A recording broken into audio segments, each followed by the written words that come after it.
Dear student, welcome to the learner point. जैसा कि आपको पता है, अपने फर्स्ट ग्रेड का फर्स्ट पेपर की जनरल साइंस के तीसरे टॉपिक पे आ चुके हैं, जिसका नाम है कार्बन और उसके यौगिक, जिसमें मैंने आपको एक क्लास दे दी इंट्रोडक्शन की। आज अपने स्टार्ट करते हैं नेक्स्ट क्लास, कार्बन के अपरूप। प्रकृति में कार्बन तत्व अनेक विभिन्न भौतिक गुणों के साथ विविध रूपों में पाया जाता है। ठीक है, इनके भौतिक गुण क्या होते हैं? जैसे कि मान लो हीरा एवं ग्रेफाइट दोनों ही कार्बन के परमाणुओं से बने हैं। कहाँ हीरा और कहाँ ग्रेफाइट, फर्क है कि नहीं है? इनकी भौतिक संरचना में भी फर्क है और इनके रासायनिक स्ट्रक्चर में भी, इनके जुड़ने के तरीके में। यानी कि हीरे में तो 4 कार्बन ऐसे जुड़े होते हैं और ग्रेफाइट में 1 कार्बन से 3 कार्बन जुड़े होते हैं। कार्बन के परमाणुओं के परस्पर आबंधन के तरीके के आधार पर इनमें अंतर होता है। हीरे में कार्बन का प्रत्येक परमाणु कार्बन के 4 अन्य परमाणुओं के साथ आबंधित होता है, जिससे एक दृढ़ त्रिआयामी स्ट्रक्चर बनती है। अंडरलाइन करो। ग्रेफाइट में कार्बन के प्रत्येक परमाणु का आबंधन कार्बन के 3 अन्य परमाणुओं के साथ एक ही तल पर होता है, जिसमें षटकोणीय व्यू बनता है। अंडरलाइन, कैसी स्ट्रक्चर बनती है ग्रेफाइट में? षटकोणीय। इनमें से एक आबंध द्विआबंधी यानी कि कार्बन कार्बन डबल बॉन्ड, जिसके कारण कार्बन की संयोजकता पूर्ण होती है। ग्रेफाइट की संरचना में षटकोणीय तल एक दूसरे के ऊपर व्यवस्थित होते हैं, यानी कि परतों की फॉर्म में होते हैं। तो ये देखो, यहाँ पे हीरे की स्ट्रक्चर दे रखी है आपको, ये ग्रेफाइट की, और सेम जैसा ये अपरूप हीरा और ग्रेफाइट है ना, उसी का एक यही कार्बन का ही अपरूप है, जिसका नाम क्या है? फुलोरीन। और पूरा नाम है C60 बकमिंस्टर फुलोरीन। यानी कि C60 का मतलब यहाँ पे कार्बन है वो 60 होते हैं और एक बॉल की स्ट्रक्चर में प्रेजेंट होते हैं। इन दो भिन्नों संरचनाओं के कारण भी हीरे व ग्रेफाइट के भौतिक गुण अत्यंत भिन्न होते हैं, जबकि उनके रासायनिक गुण एक समान होते हैं। होता तो उनमें कार्बन ही है ना। देखो, अंडरलाइन करो, हीरे का यूज़ कहाँ होता है? रिंग में, और ग्रेफाइट का पेंसिल में। तो ये चीज़ भी नोट करनी है। हीरा अब तक का ज्ञात सर्वाधिक कठोर पदार्थ है, ये पता नहीं कितने एग्जाम में आ चुका है, जबकि ग्रेफाइट चिकना तथा फिसलशील होता है। पिछले अध्याय में आपने जिन धातुओं के बारे में अध्ययन किया है, उनके विपरीत ग्रेफाइट विद्युत का सुचालक है। और याद रखना कि जो हीरा होता है वो विद्युत का कुचालक होता है और ऊष्मा का सुचालक होता है। और हीरा है ग्रेफाइट है वो विद्युत और ऊष्मा दोनों का ही क्या होता है? सुचालक होता है। शुद्ध कार्बन को अत्यधिक उच्च ताप और दाब पर उपचारित करके हीरे को संश्लेषित किया जाता है। हीरा बनने में आपको क्या करना पड़ेगा? हाई प्रेशर और हाई टेम्परेचर देना पड़ेगा। जैसे अपने को भी कुछ बड़ा अचीव करना है तो अपने को क्या करना पड़ता है? ज़्यादा अपने को तपना पड़ता है ना। सेम हीरे को भी हीरा बनने के लिए ज़्यादा तपना पड़ेगा। ये संश्लिष्ट हीरे आकार में छोटे होते हैं, लेकिन अन्यथा ये प्रकृति हीरों से अभेदनीय होते हैं। प्राकृतिक हीरों से अभेदनीय होते हैं, मतलब साफ ही स्ट्रक्चर वाइज कह रहे हैं ये कि ये संश्लिष्ट हीरे आकार में छोटे होते हैं। जो आर्टिफिशियल होते हैं, संश्लिष्ट जो बनाए होते हैं अपने, वो क्या होते हैं? आकार में छोटे होते हैं और प्राकृतिक हीरों से अभेदनीय होते हैं, जल्दी सी पहचान में नहीं आते। फ्लोरीन कार्बन अपरूप का एक अन्य वर्ग है। सबसे पहले कार्बन 60 की पहचान की गई, जिसमें कार्बन के परमाणु फुटबॉल के रूप में व्यवस्थित होते हैं। चूंकि यह अमेरिकी आर्किटेक्ट बकमिंस्टर फुलर द्वारा डिज़ाइन किया गया। देखो, किसके द्वारा डिज़ाइन किया गया?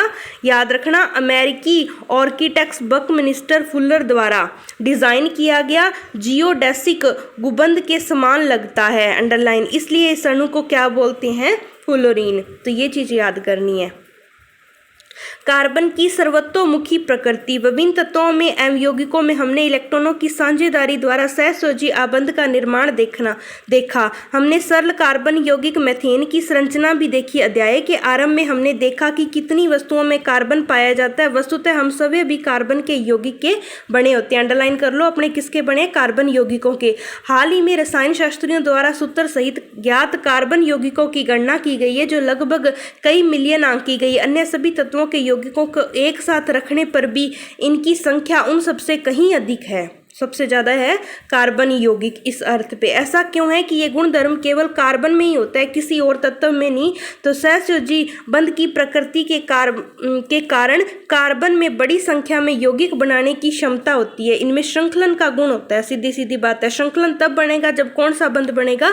सहसंयोजी। कार्बन में 2 कारक देखे गए हैं जिसके कारण ये क्या है, ज़्यादा मात्रा में कार्बनिक यौगिक बना सकता है। कार्बन में कार्बन के ही अन्य परमाणुओं के साथ आबंध बनाने की अद्वितीय क्षमता होती है, जिससे बड़ी श्रृंखला में अणु बनते हैं। इसे अपने गुण को श्रृंखलन कहते हैं। ये याद रखना, कैटेनेशन पूछा जाता है। इन यौगिकों में कार्बन की लंबी श्रृंखला, कार्बन की विभिन्न श्रृंखलाओं वाली श्रृंखला अथवा वलय में व्यवस्थित कार्बन भी पाए जाते हैं। साथ ही कार्बन परमाणु एक द्विबंध और त्रिबंध से भी जुड़े हो सकते हैं। कार्बन कार्बन सिंगल बॉन्ड भी हो सकता है, डबल बॉन्ड भी हो सकता है और ट्रिपल बॉन्ड भी हो सकता है। यदि कार्बन कार्बन के बीच में सिंगल बॉन्ड होगा ना, तो ऐसे यौगिक क्या कहलाएंगे? संतृप्त यौगिक कहलाएंगे। कार्बन परमाणुओं के बीच में केवल एकल बंध होगा तो उस यौगिकों को अपने संतृप्त यौगिक कहते हैं। यदि कार्बन कार्बन में डबल बॉन्ड या कार्बन कार्बन के बीच में ट्रिपल बॉन्ड आ जाएगा ना, तो उन्हें अपने कहेंगे असंतृप्त यौगिक, अनसैचुरेटेड कंपाउंड। द्विबंध और त्रिबंध वाले कार्बन के यौगिक को असंतृप्त यौगिक कहते हैं। कार्बन यौगिकों में जिस सीमा तक श्रृंखलन का गुण पाया जाता है वह किसी और तत्व में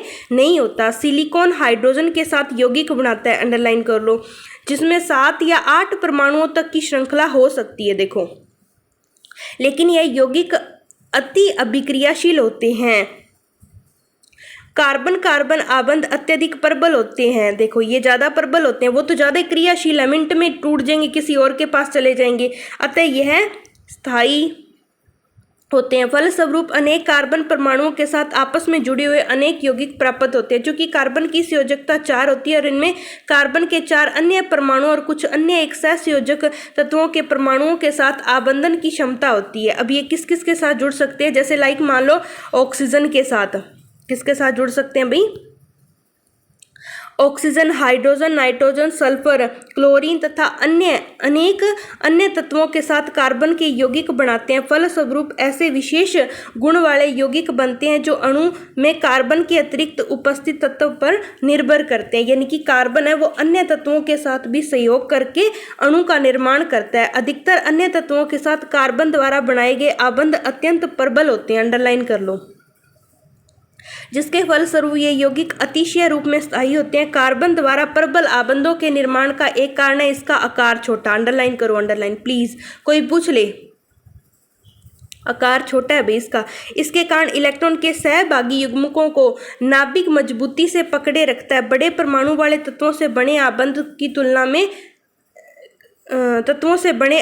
तुलना में अत्यंत दुर्बल होते हैं, क्योंकि उनका आकार बड़ा होगा तो नाभिक की पकड़ नहीं होगी, तो वो क्या है, वीक हो जाएंगे।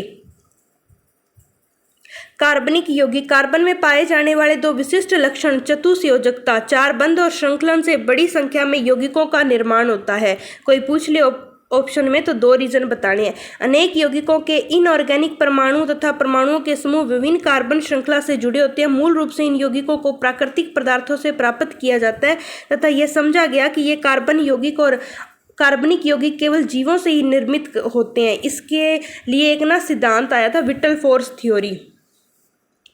विटलफोर्स थ्योरी के अंदर ये बताया गया था कि कोई भी ऑर्गेनिक कंपाउंड है वो किससे मिलेगा, अपने को लिविंग सेल से। अर्थात ये माना गया कि अनेक उनके संश्लेषण के लिए एक जीवन शक्ति आवश्यक होती है। 1828 में फ्रेडरिक वोहेलर ने इसका क्या किया था, खंडन किया था। उसने क्या किया, लैब के अंदर अमोनियम साइनेट, फॉर्मूला याद रखना NH4CNO से यूरिया बनाकर इसे असत्य प्रमाणित किया।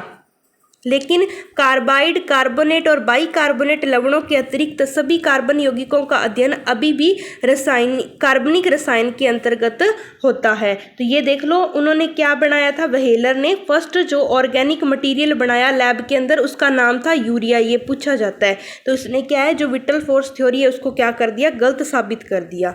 तो आई होप यहाँ तक आपको कोई भी दिक्कत नहीं है। अब अपने नेक्स्ट क्लास में स्टार्ट करेंगे संतृप्त और असंतृप्त कार्बन। आपको कोई भी दिक्कत हो कमेंट बॉक्स में बता देना, अपने सॉल्व कर देंगे। Thank you so much.